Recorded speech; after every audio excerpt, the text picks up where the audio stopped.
हे परमानंद शरण हे महात्मा सरस्वती बरादर पुत्र नित्य करुअछ अर्चन नित्य करुथिल अर्चन चारुगिर तब सृष्टि करुथिला मरुरे अमर कानन मरुरे अमर कानन सिंगार सिंगार गणेश तारण केसरी आ विचक्षणतारे प्रवीण बाग्नी रे परमानंद को कहीं केसरी तोलाश्वरी नाही पाला कोणारक तोलाश्वरी नाही पाला कोणारक पलैल केउ राइजे संकल्प थिला कल्प कल्प संकल्प थिला कल्प कल्प अल्प तो सरी नाही जे आउ के टाणरे निहाण धरिबो टाणरे निहाण धरिबो आ राण देइकिए समर प्रांगणे राण देइकिए समर प्रांगणे धनुरे गुण चढ़ेइबो एभली काम जे कला हे बलियार भुज षोलकलार आधार आपण कोन पूजनीय एते बड़ विख्यात प्रतिभा पहले जाजपुर माटी की से आगे धन्य करिसंती प्रकृत रे जाजपुर माटी की धन्य करिसंती बालिया कुल तिलक अभिनंदन द्वितीय रे जाजपुर माटी की धन्य करिसंती कवि मंजुल कृष्ण प्रसाद बसु तृतीय रे होचंती परमानंद शरण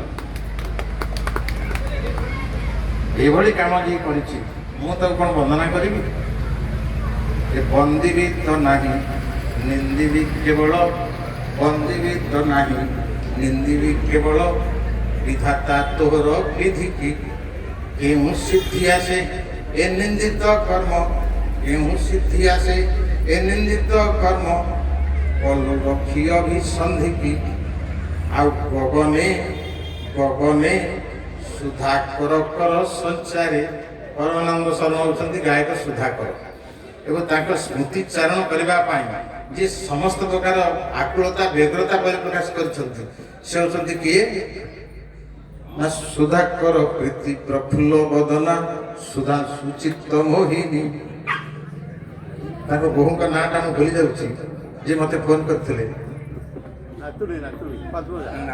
हाँ नातुनी का नाम भूली जाउची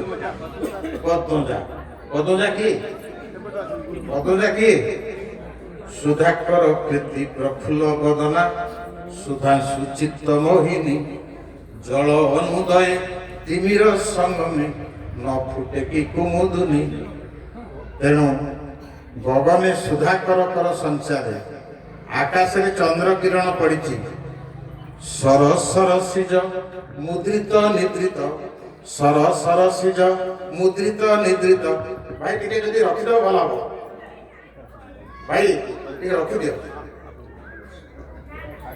अभिमन्यु कौन कहले हेउतारु सुही दुष सावधानी घीन रस ये रस परिवेशन होची तेणु सावधान होगा पड़ो तेणु आकाश रे जब चंद्रकर किरण पड़ी कहीं आज मौल पड़ी सुधाकर गगने सुधाकर कर संचारे सर सर सिज मुद्रित निद्रित विहित केउ विचारे तेणु परमानंद शरण को मो अंतर हृदयतम गभीरतम प्रदेश मुझे कोटि कोटि श्रद्धा निवेदन करुंधुगण से दिन सभार मुझे जहाँ कही परमानंद शरण निजे उपस्थित थे आज से कथाटी कहवाई चाहूँगी आपण मैंने जानते कुलाड़गढ़ उपेन्द्र भंजन जन्मस्थान सी जन्मस्थान गोटाए पिलाटी तार बयस हूँ 17 देखा भारी सुंदर डौल डाउल एवं ब्राह्मण घर पिला जहाँ कहती कंदर्प परी हेले रूपवंत गणेश समान हेले ही पंडित जन्म लभी था द्विज कूल मातंग को जिणी था बल धन नहीं जेबे मन नहीं बारांगनार देवे तेणु पिलाटी हूँ द्विज कूल जन्म ब्राह्मण कूल सी तार इच्छा अच्छी से जाकि पुरुषोत्तम धाम जीव सेठी से बलियार भुज श्री जगन्नाथ एवं चतुर्धा मूर्ति एम दर्शन कर ତା ମନରେ ଏଇ ଭାବନାଟା ରହିଛି ବା ଏଇ ପିପାସା ରହିଛି। ସେଇ ଗାଁର ଗୋଟିଏ 16 ବର୍ଷିଆ ତରୁଣୀ, ସେ ପିଲାଟିକି ସେ ବାର ବାର ଦେଖୁଥାଏ, ତା ଉପରେ ତାର ନଜର ରହିଛି। ଏକ ପ୍ରକାର ମନେ ମନେ ସେ ତାକୁ ଭଲ ପାଇ ଦେଇଛି। ସେ ତରୁଣଟି ଯାଇକି ନିଜ ଆଡ଼ୁ ପ୍ରସ୍ତାବ ଦେଲା, ହେ ନନା ତମେ କୁଆଡ଼େ ଯାଉଛ? ଇଏ ଗୋଟେ ଲୁଗାଟିଏ ପିନ୍ଧିଛନ୍ତି, ବେକରେ ଗୋଟେ ଗାମୁଛା ପକେଇଛନ୍ତି। ସେତେବେଳେ ତ ଆମେମାନେ ସିନା କୋଟ ସାର୍ଟ ପ୍ୟାଣ୍ଟ ସାର୍ଟ ସବୁ ପିନ୍ଧିକି ଆସୁ, ସେତେବେଳେ ଏସବୁ ନଥିଲା।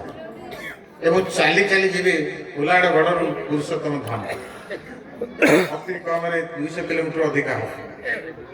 ଆଜିକାଲି ସିନା ଆପଣମାନେ ଗଲେ ବା ରାଜନେତାମାନେ ଯାଉଛନ୍ତି ଭୁବନେଶ୍ୱରରୁ କଟକ ଆସିବା ପାଇଁ ହେଲିକପ୍ଟରର ବ୍ୟବସ୍ଥା ହେଇଗଲାଣି, କିନ୍ତୁ ସେତେବେଳେ ଏସବୁ ନଥିଲା।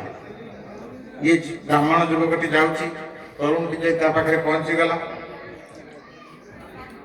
କବିତାଟି ହେଉଛି ଏଇଭଳି: 17 ବୟସୀ ସେ ତ କେଳି ବିଚକ୍ଷଣା, 17 ବୟସୀ ସେ ତ କେଳି ବିଚକ୍ଷଣା, ଏଲେଇ ବୁଝିଲା କିଣି ଯାଉଛ ହେ ନନା।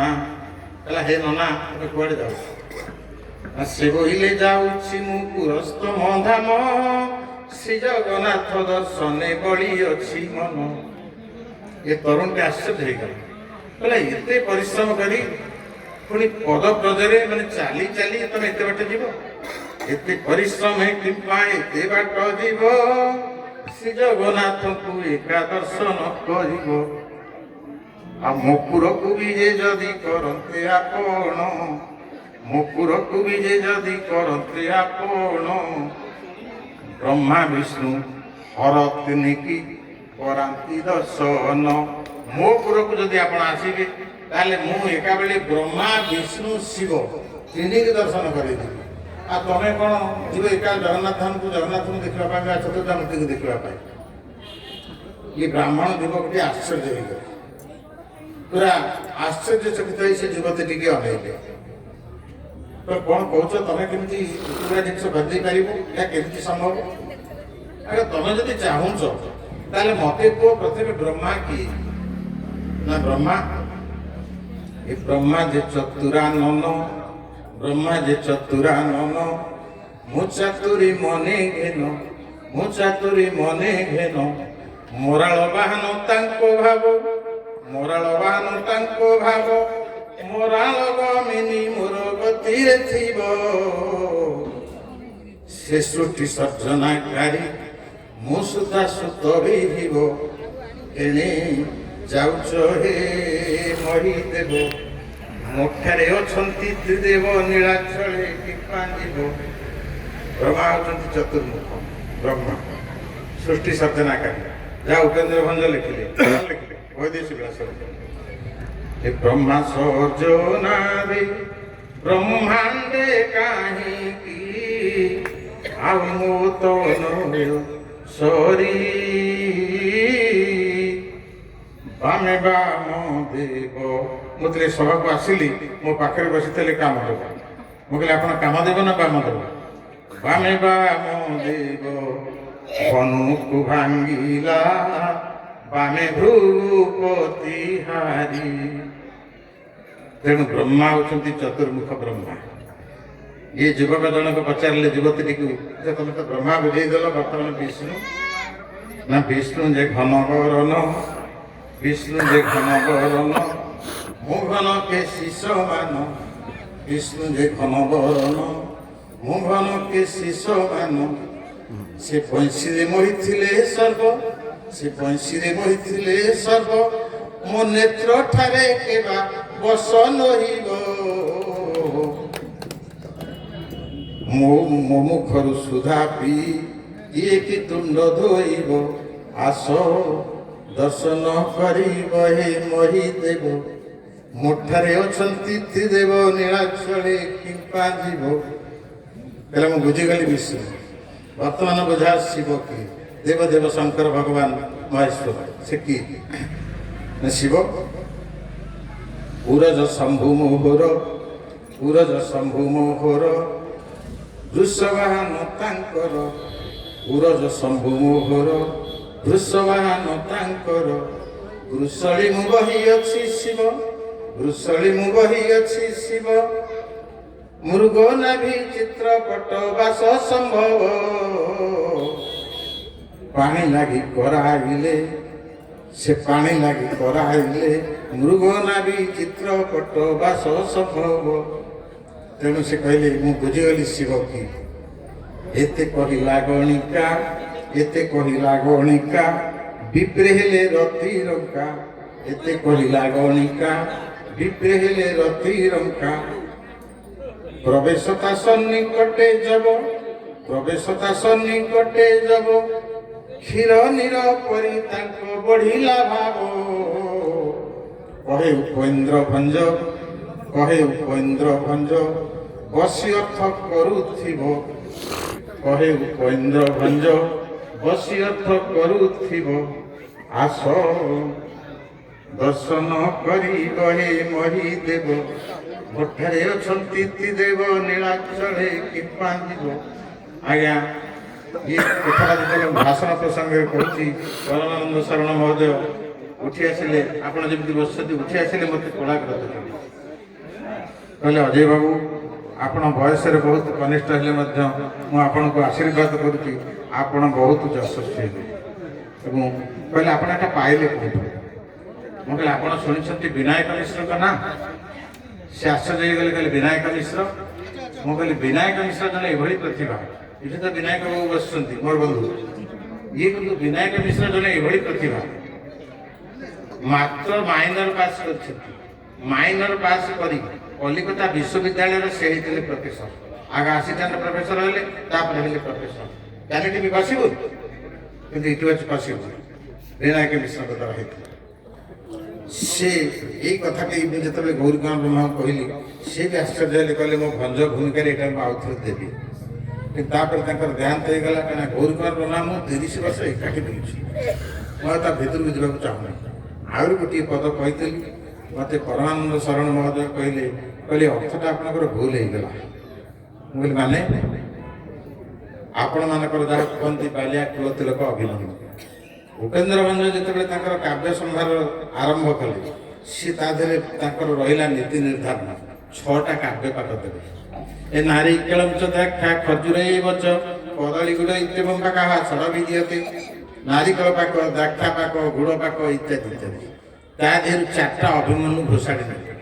ଅଭିମନ୍ୟୁ କ'ଣ କହିଲେ ନା ଥୋକେ ସ୍ଥଳ ହେବ ଦ୍ରାକ୍ଷା ଗୁଡ଼ କୃତ ପାକ ଥୋକେ ପାକ ନାରୀ କେଳ ଖଜୁର ରୁଚକ ହେ। ମୋ କାବ୍ୟ ଏମିତି ହେବ ଥୋକେ ସ୍ଥଳ ହେବ ଦ୍ରାକ୍ଷା ଦ୍ରାକ୍ଷାଟା ଯେତେବେଳେ ଆପଣ ପାଟିରେ ପକେଇଦେବେ ସାଙ୍ଗେ ସାଙ୍ଗେ ମିଠା ଲାଗିବ ତାଙ୍କ କାବ୍ୟ ମଧ୍ୟ ସେଇଭଳି। ଥୋକେ ପାକ ନାରୀ କେଳ ଦ୍ରାକ୍ଷା ଗୁଡ଼ ଆହୁରି ମିଠା ଲାଗିବ। ଥୋକେ ପାକ ନାରୀ କେଳ ନାରିକଳଟା ଆହୁରି କଠିନ ଉପରଟା ଜଣାପଡ଼ୁଛି କଠିନ କିନ୍ତୁ ତାକୁ ଯଦି ଫଟେଇ ଦେଲା ସେ ଭିତରଟା ହେଉଛି ରସାଳ। ଯାହା ଉପେନ୍ଦ୍ର ଭଞ୍ଜ ଲେଖିଥିଲେ ଅଭିମନ୍ୟୁ ତାକୁ ଡିଟୋ ପାଇଲେ। ଏ ବନପତି ପତି ତାପତି ତାପତି ତାପତି ଯାଇଛି ଆହାରେ ଆହାର କରୁଛି ଆହାରେ ବ୍ରହ୍ମା ବିଷ୍ଣୁ ଶିବ ବାହାନ ଯାହାର ଗୁବାରି କରିବି ତାହାରେ। ଅଭିମନ୍ୟୁ କ'ଣ ଲେଖିଲେ? ଅଭିମନ୍ୟୁ ଡିଟୋ ପାଇଲେ ଜଳ ସୁତ ସୁତ ତା ସୁତ ତା ସୁତ ସୁତ ତା ହେଲା ବୈରୀ। ଏ ନାରିକଳ।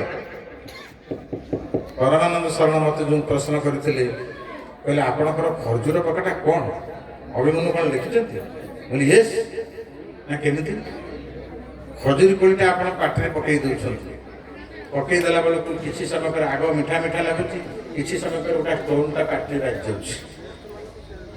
ଅଭିମନ୍ୟୁଙ୍କ ସାହିତ୍ୟରେ ରହିଛି ଖର୍ଜୁର ପାକ।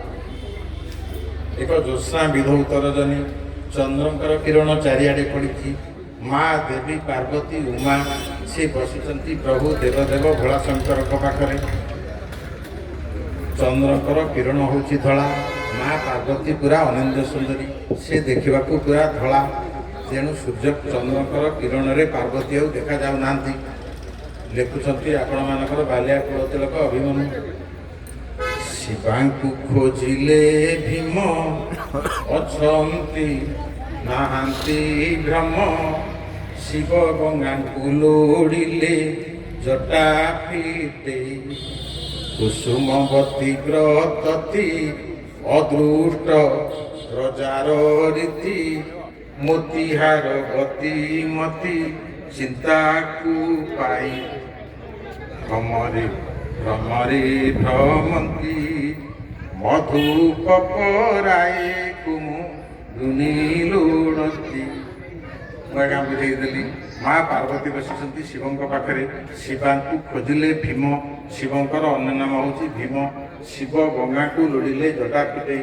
ଶିବଙ୍କର ମସ୍ତକରେ ଶୋଭା ପାଉଛନ୍ତି ଗଙ୍ଗା, ସେଇଥିପାଇଁ ତାଙ୍କୁ କୁହାଯାଏ ଗଙ୍ଗାଧର। ଗଙ୍ଗାର ପାଣି ହେଉଛି ଦେଖିବାକୁ ଧଳା, କାଳିନ୍ଦୀ ସୁରସରିତ। କୃଷ୍ଣ ବଳରାମଙ୍କୁ କୁହାଯାଏ କାଳିନ୍ଦୀ ମାନେ ଯମୁନା, ସୁରସରିତ ହେଉଛି ଗଙ୍ଗା।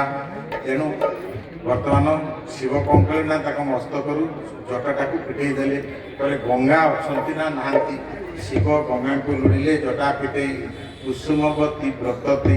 ମୁଁ କହିଲି ରାତିରେ ଧଳା ଫୁଲ ଫୁଟେ, ତା ଦେହରେ ଚନ୍ଦ୍ରଙ୍କର କିରଣ ପଡ଼ିଛି, ତେଣୁ ସେ ଧଳା ଫୁଲ ଆଉ ଦେଖାଯାଉ ନାହିଁ। ପରମାନନ୍ଦ ଶରଣ ମୋତେ ଏଇଠି ଧରି ପକେଇଲେ, କହିଲେ ଆପଣଙ୍କର ଏଇ ଅର୍ଥ ଭୁଲ ହେଇଗଲା। ବୋଲି କେମିତି